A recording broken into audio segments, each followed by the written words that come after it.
Hola a todos y a todas, me llamo Sergio Gutiérrez de la Cruz, soy enfermero especialista de familiar y comunitaria y trabajo en el equipo de atención primaria de Polán, en Toledo. Y hoy tengo el honor y el placer de poder impartir esta perla científica para hablaros sobre las recomendaciones dietéticas saludables y sostenibles.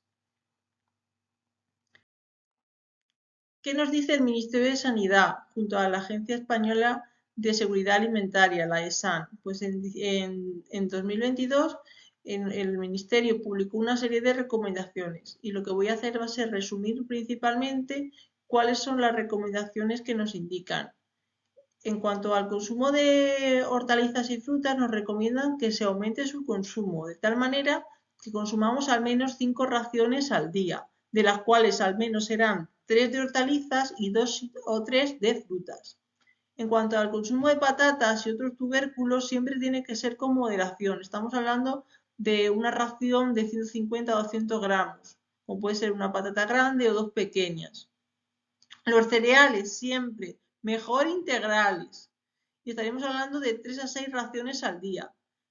Siempre hay que tener en cuenta de que se podrán consumir más raciones en caso de tener una vida activa con un consumo elevado de gasto calórico y no más de 4 raciones si lo que se necesita es realizar una disminución del peso.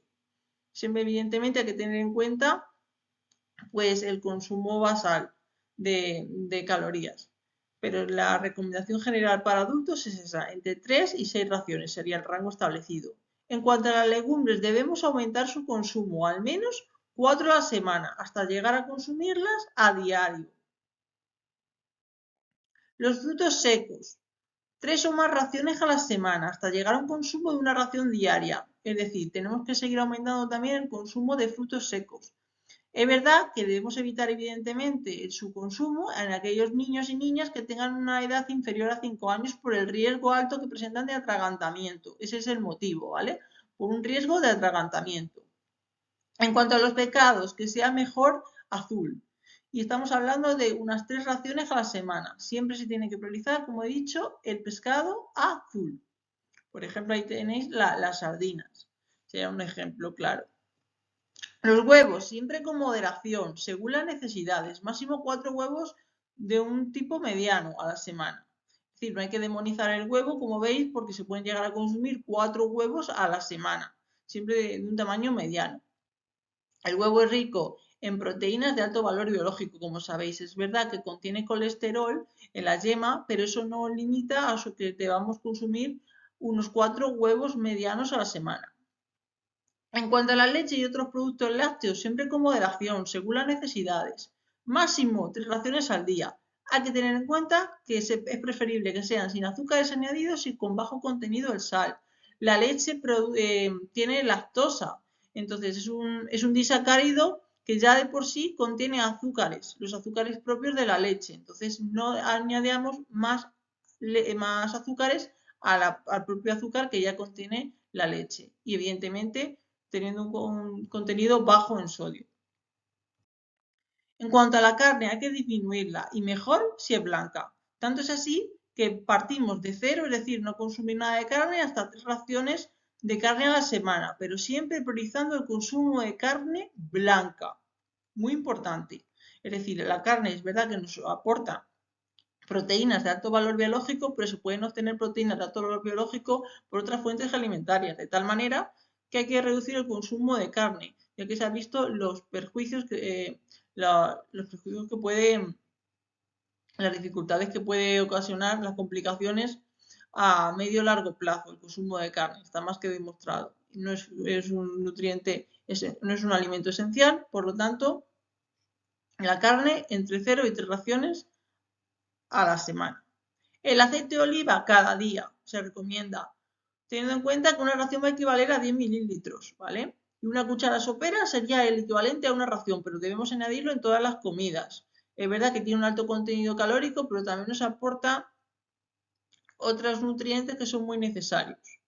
El agua siempre, la bebida de elección, siempre va a ser de elección. Tampoco hay que ser exquisitos con la cantidad diaria de agua, tenemos que tener en cuenta que muchos alimentos contienen agua de por sí. No hay que decir, pues 2 litros de agua, no, evidentemente, porque No todas las personas, evidentemente, en función de la edad, el sexo, la composición corporal, si tiene alguna patología o no, pues debemos tener en cuenta su consumo de agua. Evidentemente, no está aconsejado 5 o 6 litros de agua, evidentemente, porque no sería evidentemente malo para el riñón de cualquier persona, estuviese sana o no. Pero evidentemente, cuando vamos a hacer beber algo, que sea el agua, que va a ser nuestra bebida siempre de elección, el agua. ¿Recordar? Bebida siempre de elección.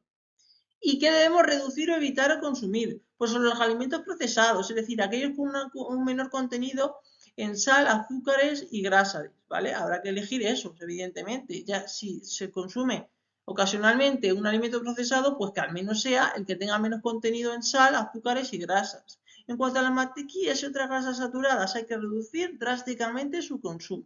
La sal, tanto la añadida como la que está presente, lógicamente, en los alimentos, nunca debe superar los 5 gramos al día. Y la sal de mesa tiene que ser yodada. Y eso se puede comprobar viendo el etiquetado del envase. Recordar, nunca más de 5 gramos al día, que equivale a 2 gramos de sodio, que esto muchas veces nos confundimos. 5 gramos de sal, que es el NaCl, equivale a 2 gramos de Na+, que es el sodio, porque sabemos que un gramo de sal contiene 400 miligramos de sodio.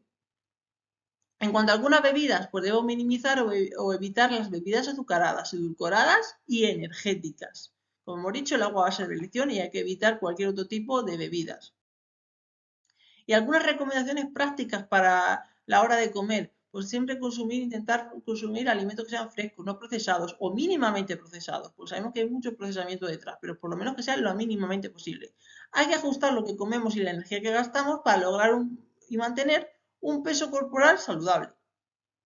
Debemos consumir preferentemente piezas enteras de frutas y hortalizas que sean de temporada y próximas a nosotros, y de 4 distintas variedades y colores.